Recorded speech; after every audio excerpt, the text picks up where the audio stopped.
Chapitre 3. Avorton. Sarah bascula en avant dans le noir. Elle tendit les bras et réussit tant bien que mal à ne pas perdre l'équilibre. La colline était très escarpée. La bouche sèche et le cœur battant à tout rompre, la jeune fille s'assit prudemment. C'était une position plus sûre, mais elle ne pouvait se permettre de rester là longtemps puisqu'elle n'avait que 13 heures pour traverser le labyrinthe et retrouver Toby dans le château. Elle tenta de descendre sur les fesses, mais c'était impossible. Des rochers et des petits buissons gênaient sa progression. Elle n'osait pas se lever pour les contourner. Il faisait si noir qu'elle avait l'impression de nager dans une mer d'encre. Les larmes lui montèrent aux yeux, mais elle les chassa en battant des paupières. Elle allait réussir. Elle était capable de tout, avec un peu de détermination. Ce qui n'était pas un problème. D'ingéniosité, ce qui ne lui avait jamais vraiment fait défaut dans des situations plus banales, il est vrai, et de chance, peut-être, qu'elle méritait, n'est-ce pas? Assise sur la colline, dans l'obscurité, sans savoir comment se déplacer, Sarah se jura qu'elle y arriverait coûte que coûte. Au-dessus de sa tête, à l'endroit où la chouette était envolée, elle entendit chanter une alouette. Elle leva les yeux et s'aperçut qu'une infime lumière teintait le ciel nocturne. La jeune fille attendit. La lumière devint plus vive et passa du rouge au rose, puis au bleu pâle. Lorsque le soleil apparut juste au-dessus de l'horizon, Sarah ferma les yeux et prit une grande inspiration. Les rayons de l'astre commençaient déjà à lui réchauffer la peau. Elle allait réussir.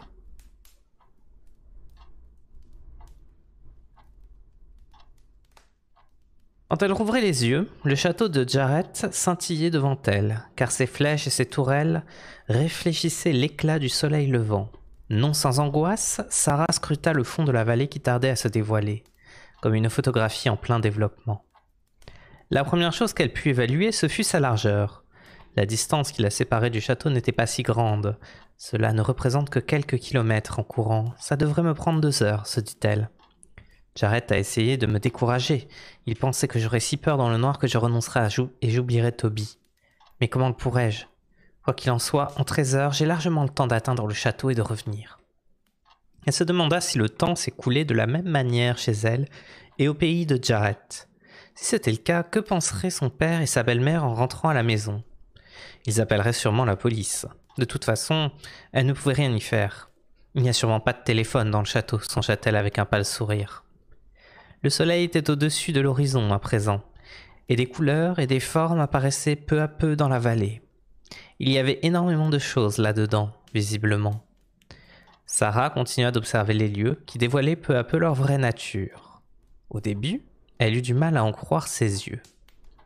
Ses épaules s'affaissèrent à mesure que le soleil s'élevait de plus en plus et qu'elle découvrait de nouveaux détails.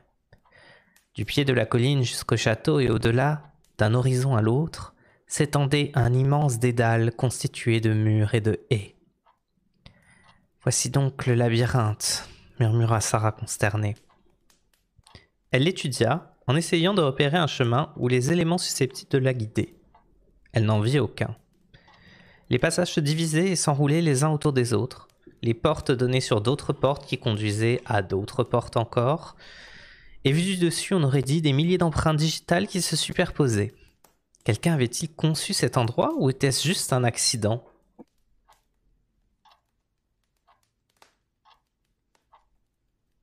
L'impossibilité de traverser le labyrinthe menaçait de décourager la jeune fille.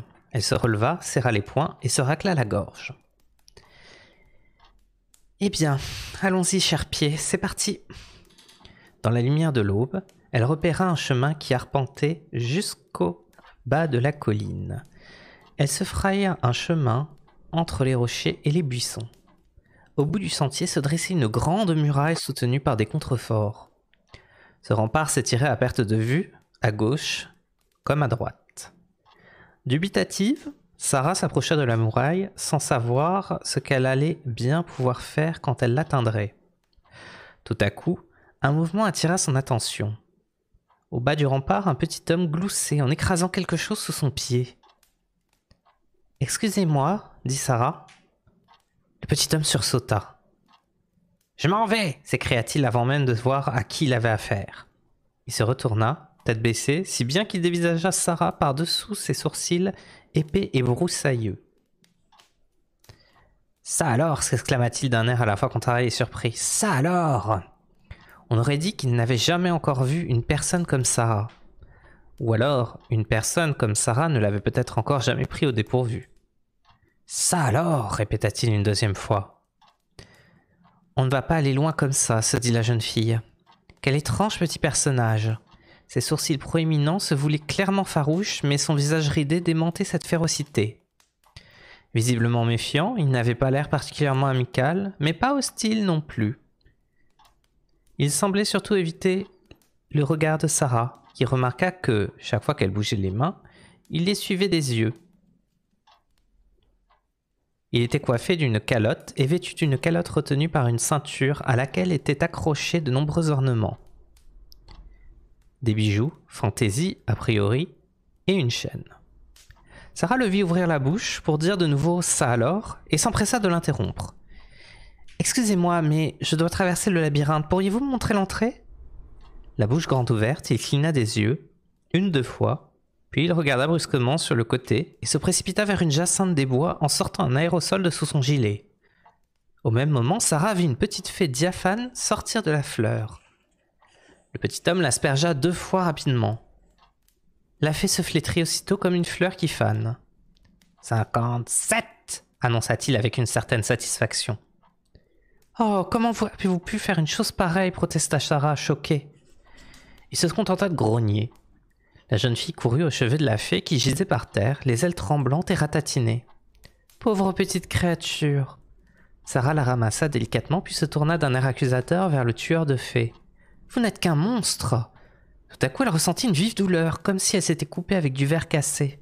La fée venait de lui mordre le doigt. « Oh !» Sarah laissa tomber la fée et suça son doigt blessé. « Elle m'a mordu !» marmonna-t-elle.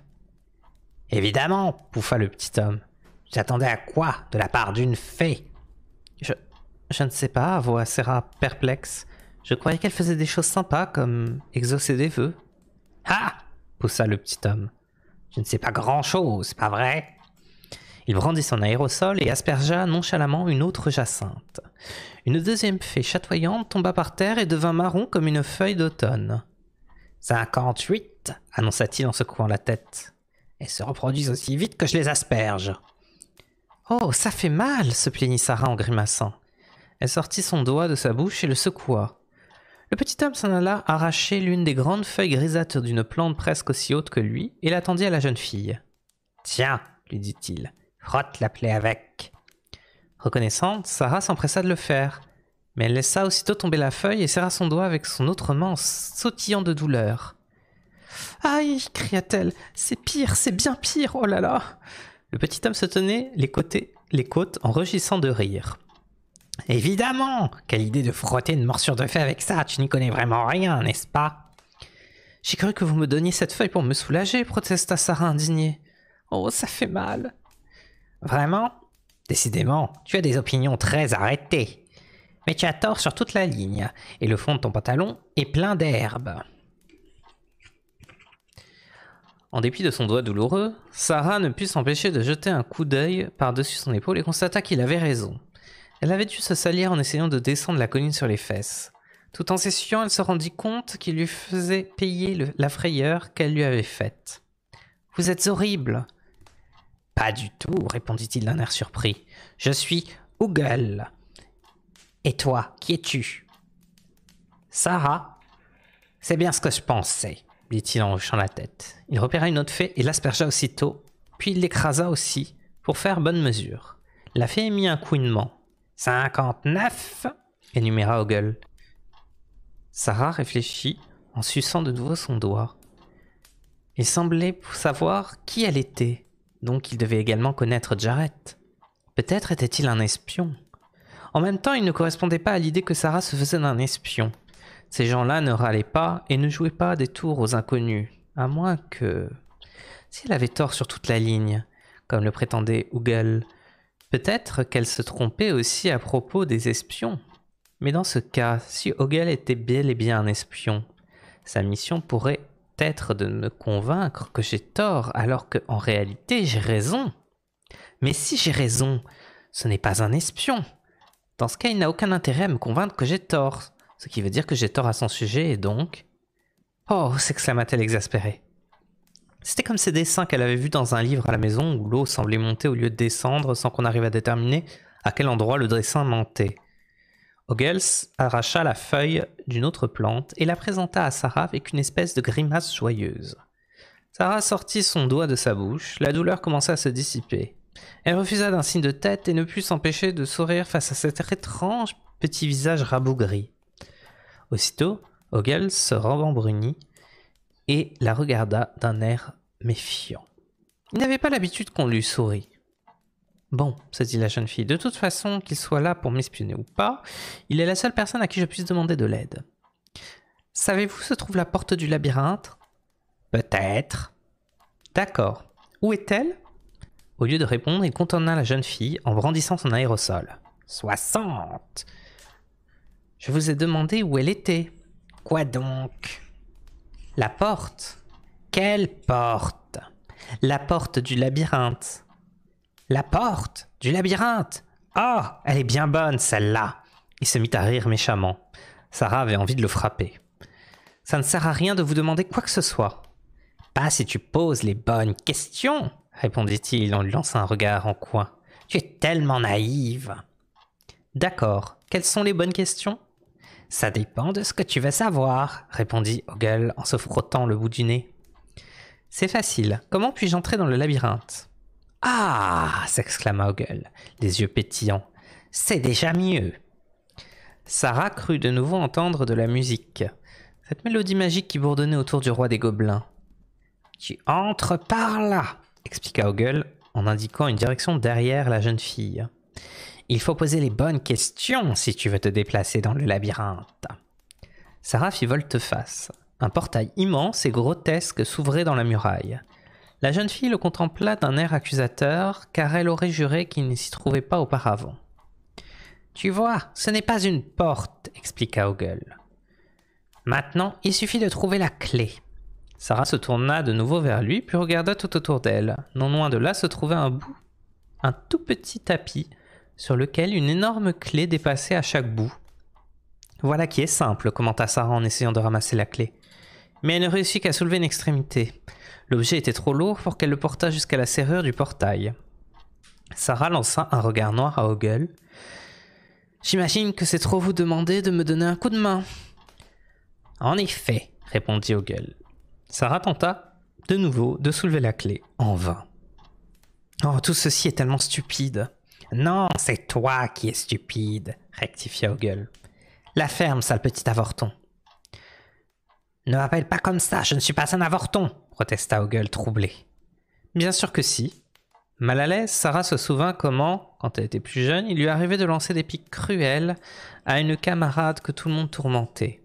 Néanmoins, elle persista. « Tu es vraiment un sale petit avorton tout moche. »« Ne m'appelle pas comme ça, » répéta Ogle, fou de rage. « Toi, tu es tellement stupide que tu prends tout pour argent comptant. »« Avorton, avorton. »« Ce n'est pas vrai, ce n'est pas vrai. Arrête. » Sale petit avorton répugnant. Ogle se ressaisit et lui dit avec une certaine dignité. Si tu n'étais pas aussi écervelé, tu essaierais d'ouvrir le portail. Sarah se tut aussitôt. Elle réfléchit quelques instants, puis s'en alla pousser le portail qui s'ouvrit. Personne n'a dit qu'il était fermé à clé, lui fit remarquer Ogle. Très malin. Toi, tu te crois maligne. Et tu sais quoi? Parce que tu n'as rien appris. Sarah jeta un coup d'œil prudent au-delà du portail. Ce qu'elle découvrit ne lui plut pas beaucoup. L'endroit était plongé dans l'obscurité et n'avait rien d'accueillant. La musique ambiante se fit plus intense. La jeune fille crut déceler une odeur de pourriture.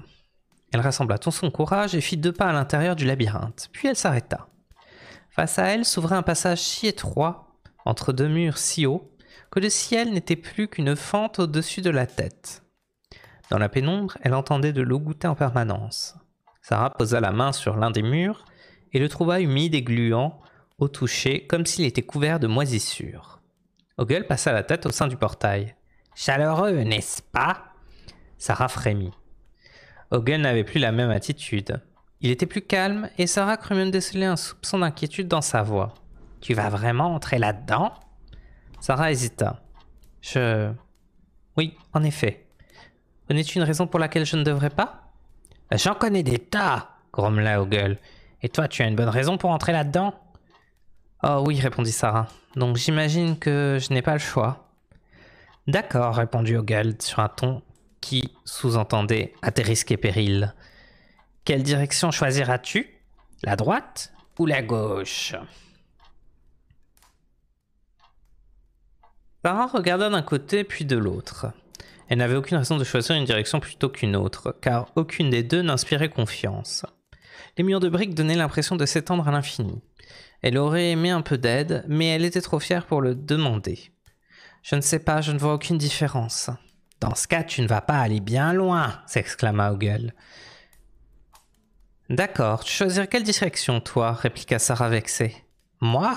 se récria-t-il avec un petit rire sans joie. « Moi, je n'en choisirai aucune. Tu n'es pas un très bon guide. Je n'ai jamais dit que j'en étais un, pas vrai? Mais ça ne te ferait pas de mal d'en avoir un. Vu comme tu te trompes tout le temps, tu vas probablement revenir à ton point de départ. » « Si tu ne m'aides d'aucun secours, tu pourrais au moins me laisser partir, s'énerva la jeune fille. « Tu sais quel est ton problème ?» lui demanda Ogle. Elle ne prêta pas attention à sa question et tenta de lui faire croire qu'elle avait choisi une direction. « Gauche, puis droite, c'est l'ordre normal, se dit-elle. Donc, cet endroit où rien n'est logique, mieux vaut partir à droite, n'est-ce pas ? » « Je te l'ai dit, tu prends trop de choses pour argent comptant, poursuivit Ogle. Ce labyrinthe, par exemple, même si tu réussis à trouver le centre, et j'en doute, tu n'en ressortiras jamais. » « Ça, c'est ce que tu crois, répondit Sarah en se déplaçant vers la droite. « Ça reste encore une meilleure opinion que toutes les tiennes. Vraiment, je ne te remercie pas, Hongret. »« Ogle !» lui répondit-il, sa voix résonnant sur le seuil qu'il n'avait pas franchi. « Ne viens pas dire plus tard que je ne t'avais pas prévenu. » Les dents serrées, Sarah se mit en route entre les murs humides. Elle n'avait pas fait 10 pas lorsque, dans un puissant bruit métallique qui résonna longuement, le portail se referma derrière elle. Sarah ne put s'empêcher de revenir en arrière pour vérifier si le portail voulait bien se rouvrir. Ce n'était pas le cas. Ogle était coincé à l'extérieur. Désormais, Sarah n'entendait plus, dans le labyrinthe, que les clapotis de l'eau et sa propre respiration allaitante. Fin du chapitre 3.